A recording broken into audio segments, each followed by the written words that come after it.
हाय दोस्तों, नमस्कार आप सबको। तो पहली कमाई से मैंने अपने बेटी के मोबाइल में रिचार्ज करवाया, क्योंकि बेटियों से बात करने के लिए।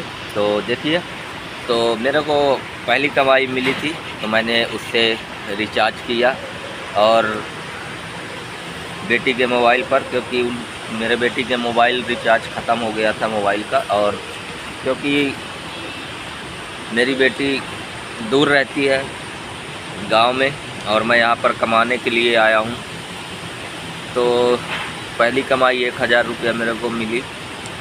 तो 1000 रुपये में मैंने बेटी के मोबाइल में रिचार्ज करवाया और अपने बेटी को बात करने के लिए। तो मेरे को आए हो गया लगभग 1.5 हफ्ता होने वाला है और मैंने पहली कमाई दिया, रिचार्ज करवाया। मेरे को कपड़े भी लेना था, मेरे पास कपड़े नहीं थे, पैंट मेरा फट गया है देखिए, और ये देखिए।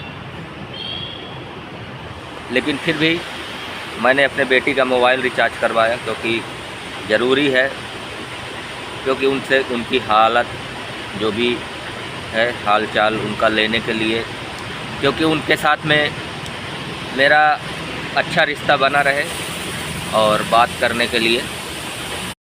तो उनका जो कि हाल चाल लेने के लिए, और मैंने इसीलिए रिचार्ज करवाया क्योंकि उनसे बात हो और उनसे बराबर हम लोग जुड़े रहें, क्योंकि अपनी बेटी के साथ में मैं बहुत प्यार करता हूँ अपने बेटियों से, और इसलिए मैंने बेटी के लिए पहले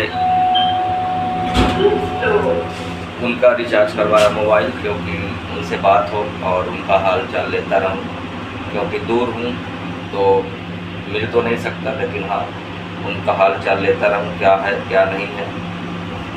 हाँ, बहुत गर्मी है दोस्तों, और गर्मी के कारण मैं सो नहीं पाया और रात भर मैं जागता रहा। और फिर भी मैंने पहले जो कि मेरी पहली इनकम थी उससे मैंने रिचार्ज करवाया अपने बेटी के मोबाइल को। थोड़ा यहाँ शोर शराबा होगा आप लोगों को इस वीडियो में, क्योंकि भड़ यहाँ मशीनें चलती हैं, इस कारण से थोड़ा सा आवाज़ तो वैसा होगा ही।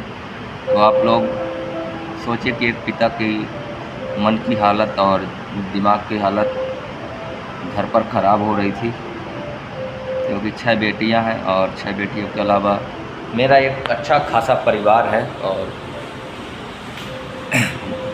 फिर मैं ऊपर से गरीब हूँ, इस कारण से मैं यहाँ पर कमाने के लिए आया। और मैं बेटियों को बहुत चाहता हूँ, और इसीलिए मैंने पहली कमाई से जो भी हुआ तो अपने खाने के लिए थोड़ा सा बचाया और नाम पर कार्ड वार्ड खुलवाया, और उसके बाद उनका रिचार्ज भी करवाया मोबाइल। क्योंकि अचानक क्या मालूम रात को उनको किसी चीज़ की ज़रूरत हो, तो बेटी मेरी कोई ज़रूरत हो तो मेरे से बोल सके फ़ोन लगाकर। तो उसने जैसे ही रिचार्ज करवाया शाम को, और रात को 3 बजे आधी रात को उसने फ़ोन लगाया बेटी ने, और बोला पापा ऐसा ऐसा है, मेरे को डर लग रहा है, आप चले गए हो। तो मैं बोला बेटी टेंशन मत लो, मैं भले ही चला गया हूँ और तुम्हारे पास हूँ, और क्योंकि जल्द ही आऊँगा, क्योंकि उनके जो हैं सपने पढ़ाई लिखाई है पहला, तो उनकी पढ़ाई लिखाई के लिए यहाँ पर काम कर रहा हूँ। और आप लोग जानते ही हैं कि एक परिवार में बच्चों का पहला भविष्य है पढ़ाई और लिखाई, दूसरा है कि उनके कपड़े लत्ते, तीसरा उनके खाने पीने का इंतज़ाम। तो खाने पीने का इंतज़ाम मैं वहाँ करके आया था कि उनको किसी के सामने मांगने की ज़रूरत न पड़े। और फिर चौथा है रिश्तों में मिठास, जो कि गांव में था, मेरी दिमाग की हालत ख़राब हो रही थी तो रिश्तों में मिठास नहीं थी। तो शायद मेरे रहने से गांव में रिश्तों में मिठास ख़त्म हो रही थी, मालूम नहीं क्या हो रहा था। जिस दिन से मैंने बजरंगबली को छत के ऊपर बैठाया, और उस दिन से और ज़्यादा मेरा दिमाग अपसेट हुआ, और क्या मालूम क्या क्या हो रहा था। इस कारण से मैं यहाँ गुजरात में कमाने के लिए आया हूँ। और आप लोग जानते हैं कि पिता और माँ बेटियों को कितना प्यार करते हैं किसी भी घर पर हो, और मैं भी वैसे ही प्यार करता हूँ और सारे रिश्तों को हम लोग निभाते भी हैं। रात को सो नहीं पाया अभी भी और मैं जाग रहा हूँ, क्योंकि मैंने रात को वीडियो बनाया था और बजरंग बली से भी गुहार लगाई थी, प्रभु गर्मी कम करो, और बहुत ज़्यादा गर्मी है यहाँ। तो आज का ब्लॉग बस इतना ही, फिर अगले ब्लॉग में मिलेंगे Bharat 6 real story MP family blog में। तो आप लोग सपोर्ट कीजिए, लाइक कीजिए, कमेंट कीजिए और सब्सक्राइब कीजिए।